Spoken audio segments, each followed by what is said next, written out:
All right, let's talk about the Gilded Age. The name itself just sounds grand, doesn't it? It makes you think of glittering gold, massive fortunes, and unstoppable progress. And look, in a lot of ways, it was exactly that. This was the period in the late 19th and early 20th centuries that basically built the America we know today. But here's the thing about the word gilded. It means something is covered in a thin layer of gold, but the inside might be something much less valuable. So that's the big question, right? If we scratch beneath that shiny surface, what do we find? What was the real cost of all that growth? To really get what the Gilded Age was all about, you have to understand it as this massive collision of three powerful forces. You've got the explosive rise of big business, you've got game-changing new technology, and then you have the story of the average American worker. And where these three things crashed into each other, well, that's where modern America was forged. Let's think of this whole era as a giant, powerful engine of change. It was an economic revolution, seriously. And this engine was fueled by a few key things: the incredible ambition of these new industrialists, a ton of brand new technology, and of course, the hard labor of a massive workforce. So who was driving this engine? A handful of men we call the titans of industry. Guys like Rockefeller and Carnegie. These guys built empires of wealth and power that were just unimaginable before. But how? What was their playbook? Well, it all came down to some brilliant and pretty ruthless new business strategies. They basically had two main paths to building an empire. On one side, you had Andrew Carnegie and his strategy, vertical integration. This means you own everything, from the raw materials in the ground to the factories to the shipping, the whole process, top to bottom. Then you had John D. Rockefeller's method, horizontal integration. His plan was simpler. Just buy up all your competitors until you're the only one left in the game. So, how did Rockefeller actually pull that off? He used this really clever, kind of sneaky legal tool called a trust. Basically, it was a way to bring a bunch of different companies under the control of a single board, letting him create a monopoly that could get around state laws. It was a total game changer for consolidating power. Let's look at Carnegie. His vertical integration was genius. Because he owned the iron mines, the steel mills, and the railroads to ship it all, he could make steel way faster and way cheaper than anybody else.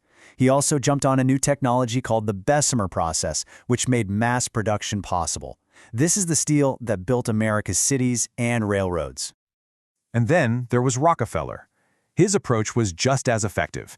He went after the oil industry and just systematically bought out or crushed his rivals. By the 1880s, his company, Standard Oil, controlled something like 90% of all the oil refining in the U.S. The amount of wealth and power he had was just staggering. Now, here's where it gets really interesting. These huge industries, railroads, steel, and oil, they didn't just grow on their own. They created this amazing feedback loop, what you could call a great industrial flywheel. Each one fed the growth of the others, making the whole system spin faster and faster. Okay, so it all kind of starts with the railroads. They were like the skeleton for this new economy. Suddenly, you could connect the whole country, moving raw materials from the middle of nowhere to factories in the cities. The railroads were literally paving the way for everything else. But what do you need to build thousands and thousands of miles of railroad tracks? An absolutely insane amount of steel. And who was there to provide it? Andrew Carnegie. His new, cheaper, mass-produced steel was exactly what the railroads needed. So more railroads meant more demand for steel, which meant Carnegie's business exploded. And what powered this whole industrial machine? The locomotives, the factory engines, all of it? Oil. The entire system ran on fuel, which created this massive, unprecedented demand for oil. And of course, John D. Rockefeller and Standard Oil were right there, ready to supply every drop, completing the flywheel. But, and this is a huge but, there's another side to this story. Behind every massive fortune and every incredible factory, there was a human cost. And for the millions of workers who powered this revolution, the reality was anything but gilded. Think about this number for a second. 90%. That's the share of the U.S. oil industry that Rockefeller controlled. This wasn't just a big company. It was a monopoly of staggering proportions. That level of power in the hands of one person was something America had never seen before. So while these titans were living in unimaginable luxury, what was life like for the average worker? Well, it was brutal. We're talking incredibly long hours, dangerously low pay, and just plain unsafe factories. They were treated like parts of a machine, doing the same boring tasks over and over on an assembly line. But people don't just accept those kinds of conditions forever. This is when we see the rise of organized labor. Unions started popping up as a direct response to how bad things were. Workers started banding together, organizing strikes and protests to demand better wages, safer conditions, just basic rights. So now you've got this epic showdown brewing, labor versus capital.